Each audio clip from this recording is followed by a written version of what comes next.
Alberta Christine Williams was the daughter of Reverend Adam Daniel Williams and Jenny Celeste Williams. Reverend Williams first arrived at Ebenezer Baptist Church, Atlanta, Georgia in 1894 when Alberta was a little girl. The congregation was fewer than 20 people gathered in a small wooden building. Reverend Williams grew the church to over 750 members. He had also helped found the Atlanta chapter of the NAACP.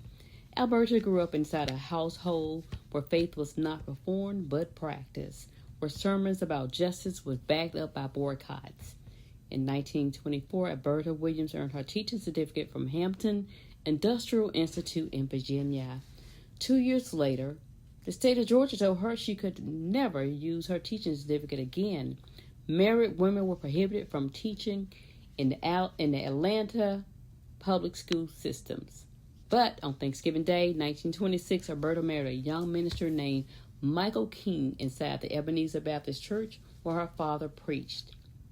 They lived in a house her parents owned at 501 Auburn Avenue, inside an upstairs bedroom with her new husband, and began building a life from the center of a church her father had raised from almost nothing.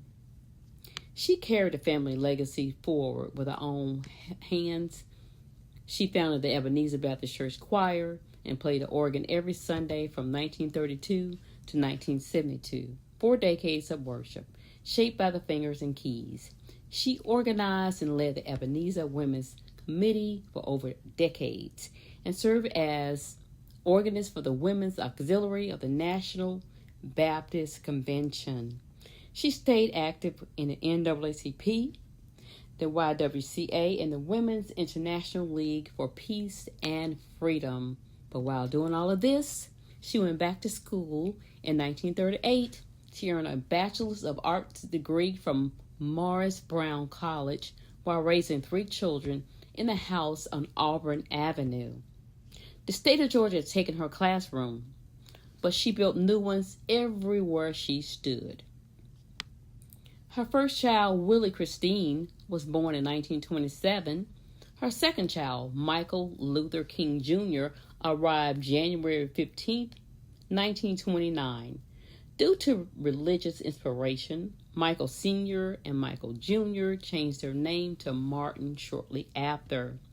Alberta's youngest child, Alfred Daniel William King, was born in 1938. All 3 children inside the Williams family home at 501 Auburn Avenue, the same house where Alberta herself was raised. The world knew what her middle child became. The speeches, the marches, the letter from the Birmingham jail, the dreams, the decades of preaching, and on the steps of the Lincoln Memorial.